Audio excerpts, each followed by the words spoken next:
So hi guys, welcome to the day 2 of our series converting 5,000 into 50,000। तो सुबह हो गए हैं, हमने अपना शिलेजीत बना लिया है गर्म पानी के साथ। अब हम ये पियेंगे, अपना प्रोटीन बनाएंगे और उसके बाद हम जाएंगे जिम। तो गाइस अभी बज रहे हैं सुबह के 5:30 और हम चल गए हैं मफ़ी को घुमाने। ये पावलो की तरह भागता रहता है इधर उधर, इसे घुमाते हैं और फिर हम चलते हैं जिम और करते हैं हमारा शोल्डर्स का वर्कआउट। तो गाइस अभी हमने आए थे हम जिम और हमने अपना कर लिया है डेल्ट का वर्कआउट ख़त्म। आप देख सकते हैं ये है पोस्ट वर्कआउट कंडीशन, काफ़ी अच्छा पंप है। और आज है ट्यूसडे, तो आज होगी फिन निफ्टी की एक्सपायरी। घर जाके करते हैं प्री मार्केट एनालिसिस, देखते हैं क्या ट्रेड बनते हैं और क्या सेटअप बनते हैं और ओआई डेटा को भी एनालाइज करते हैं। तो मिलते हैं अभी आप। तो हाय गाइस, अब आ गए हैं हम घर और जैसे कि मैंने बताया था आज है फिन निफ्टी की एक्सपायरी। तो फिर निफ्टी में एक ये लो ब्रेक किया है, ये जोन पे मार्केट आप देख सकते थे। इस जोन के अंदर पूरा 2 दिन रुका और फिर उसका ब्रेक डाउन दिया, पर कोई खास मोमेंटम आया नहीं। मार्केट नीचे सस्टेन कर रहा है। लेवल्स की बात करें तो ये 21,000 और 20,900 यहाँ पे भर भर के कॉल राइटर बैठे हुए हैं, तो ये बहुत ज़्यादा रेजिस्टेंस का काम करेंगे आज के डे के लिए। और मैं पुट राइटर्स की बात करूं, कुछ नीचे पुट राइटर्स कोई अवेलेबल है ही नहीं, मतलब बहुत ही कम पुट राइटर्स है नीचे। और तो अगर हम सपोर्ट ढूंढने की बात करें तो मैंने यहाँ से ये जो इम्पल्स आई थी इसका मैंने फिब रिट्रेसमेंट करा और ये हमारा गोल्डन जोन जो आया 0.5 to 0.6। तो ये जो ग्रीन जोन है 20,500 से लेके 500-600 तक, ये हमारा होगा बाइंग अपॉर्चुनिटी। कि अगर यहाँ पे कोई भी प्राइस एक्शन बना, कोई भी डब्लू पैटर्न बना, कोई भी लोअर हाई टूटता हुआ मिला हमें, तो हम यहाँ से लॉन्ग प्लान करेंगे। और पहला ट्रेड तो यही बनेगा कि अगर ये 20,830 टूटा, ब्रेक डाउन करा इसका 20,830 का, तो हमारा एक शॉर्ट का ट्रेड बनेगा 20,600 के लिए, 700 के लिए और फिर 20,600 के लिए। और काफ़ी दिनों से देख सकते हैं मार्केट साइडवेज है, तो आज बड़ा मोमेंटम एक्सपायरी के दिन हम एक्सपेक्ट कर सकते हैं।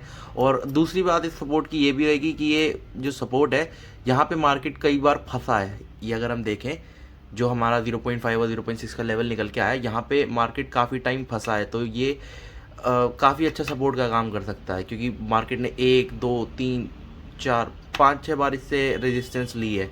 तो अगर यहाँ पे एक सपोर्ट बनता है तो मैं बाइंग को ज़्यादा प्रेफर करूँगा। बाकी एक शॉर्ट का स्कैल्प तो बनेगा ही बनेगा अगर ये लो टूटता है तो देखते हैं आज क्या होता है। तो जैसा कि आप देख सकते हैं मार्केट, मैंने जैसे बताया था यहाँ पे कई सारे इन दो लेवल्स पे कई सारे कॉल राइटर्स बैठे थे। मार्केट ने पहले लोगों को ब्रेक डाउन दिखाया इस लेवल का, प्रीवियस स्विंग लो का, और फिर यहाँ से सीधा स्ट्रेट अप गया।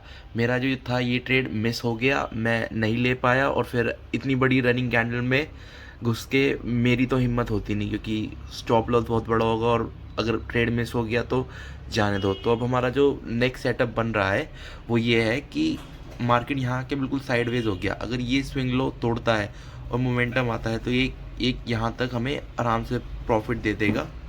तो देखते हैं आगे क्या होता है दिन में। भाई ये हो क्या रहा है फिन निफ्टी में दोनों तरफ, मेरे तो समझ ही नहीं आ रहा। हमने यहाँ प्लान करा था कि हम यहाँ शॉर्ट साइड का करेंगे।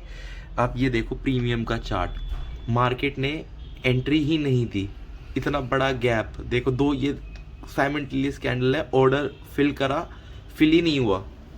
अब भाई क्या कर सकते हैं, अब देखते हैं थोड़ा अगर पुल बैक पे कुछ मिलता है तो।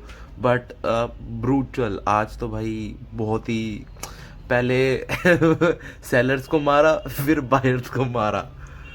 भाई अच्छा वो एंट्री नहीं मिली, बट भाई क्या बोलूँ अब मैं इसमें। ये हो क्या रहा है, ये देखो ये कितनी कितनी बड़ी बड़ी कैंडल बाइंग की आ रही है। भाई कौन ही ट्रेड कर लेगा भाई इस मार्केट को में, तो भाई कुछ है क्या आज न्यूज़ वगैरह कुछ। भाई मैं तो भाई हंसी आ रही है भाई, क्या हो रहा है ये। देखो आप बिल्कुल मार्केट अब साइडवेज हो चुका है। अभी बज रहे हैं 11:40 के आसपास। अगर कोई मोमेंट आएगी तो 12 बजे के बाद ही आएगी। तो देखते हैं अभी तो मैं कुछ खाने चले जाता हूँ, भूख भी लग रही है, और देखते हैं 1 बजे के बाद कोई सेटअप मिलता है नहीं मिलता। तो गाइस जैसे कि आपने देखा कि मार्केट बिल्कुल ही साइडवेज हो गया था इतनी बड़ी मूवमेंट के बाद, तो अभी हम बाहर आ गए हैं कुछ खाना खाने। अगर मूवमेंट आनी भी होगी तो 1 बजे के बाद ही आएगी। तो अभी जैसे कि हम वर्कआउट कर रहे हैं तो मैं कुछ हेल्दी ही खाने आया था, तो अगर बॉडी बनानी है तो भाई ब्रोकली और राइस तो खाने ही पड़ेंगे। तो अभी इसे खा के फिर चलते हैं। अभी देखते हैं कि मार्केट में कोई मूवमेंट आता नहीं आता। बाकी ये आप चेक करो जगह, मतलब मील भी अच्छी है, वाइब भी कोजी है, तो रेगुलर मील्स के लिए बढ़िया जगह है। तो गाइस ऑलमोस्ट 3 बजने वाले हैं और मार्केट पूरा ही साइडवेज हो चुका है, तो मैं अब और ट्रेड नहीं करूँगा। आज वैसे 2 ट्रेड बने थे यहाँ पे जब मार्केट ने ये सपोर्ट तोड़ा था, और तो काफ़ी रिटेलर्स ने यहाँ एंट्री ली होगी। और मेरा यही प्लान था कि यहाँ पे एक सपोर्ट जोन अवेलेबल है, यहाँ पे कई ज़्यादा पुट राइटर्स भी बैठे थे। मेरा ये था कि यहाँ एक ग्रीन कैंडल इस जोन के अंदर क्लोज करेगी और फिर जब ये रीटेस्ट करने आएगा तब मैं बनाऊँगा। बट इतनी बड़ी कैंडल बनी, मुझे एंट्री करने का मौका ही नहीं मिला। और जब ये दूसरी बार इसने ये एम बनाया और यहाँ पे करा, तो आप देख सकते हैं ये ऑप्शन में ही गैप अप लग गया। ये ऑप्शन का चार्ट है, इसमें ही गैप अप लग गया और जो लिमिट ऑर्डर्स डाले थे वो फिल ही नहीं हुए।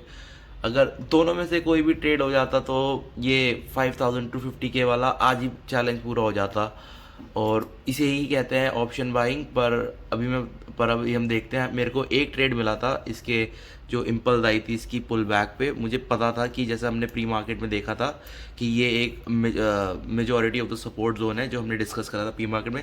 जब यहाँ से एक बाउंस आया तो मैंने एक स्कैल्प प्लान करा था, और आप देख सकते हैं उस स्कैल्प पे मेरे को 1100 का प्रॉफिट हुआ था। बाकी छोटे मोटे ऑर्डर डाले थे मैंने। आज टोटल 4 ऑर्डर रखे, तीनों कॉस्ट टू कॉस्ट ही है।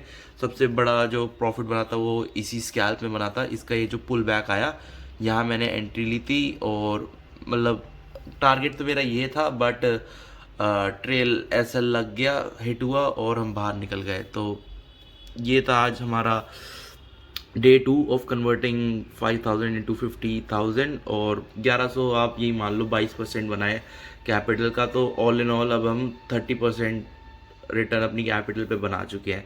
बट आज काफ़ी अच्छा मौका था, बट कोई नहीं, सीखेंगे अगली बार। अगर कोई सेटअप दिखेगा तो शायद पहले एंट्री ले, बट वही है ना, पहले एंट्री लेने का क्या मतलब नहीं बनता। अगर ये ब्रेक नहीं हुआ, ये अगर ब्रोन ब्रेक नहीं होता तो फिर हमारा कोई सेटअप ही नहीं बनता, तो पहले एंट्री भी लेके कोई फ़ायदा नहीं था।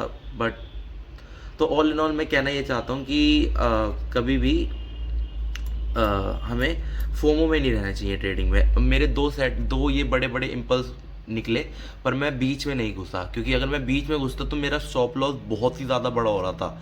और मार्केट्स आर वेरी अनप्रेडिक्टेबल, कोई प्रेडिक्ट नहीं कर सकता। तो एक ही चीज़ हम प्रेडिक्ट कर सकते हैं, वो है हमारा हम कितना स्टॉप लॉस रखते हैं। और अगर मेरे को ज़्यादा स्टॉप लॉस देना पड़ता तो फ़ायदा नहीं है, स्पेशली जब कैपिटल छोटा होता है। तो आज का दिन रैप करते हैं, मिलते हैं आपसे कल, और देखते हैं कल है बैंक निफ्टी की एक्सपायरी, देखते हैं कल क्या सेटअप बनते हैं प्री मार्केट एनालिसिस में, और मिलते हैं कल आपसे। Thank you.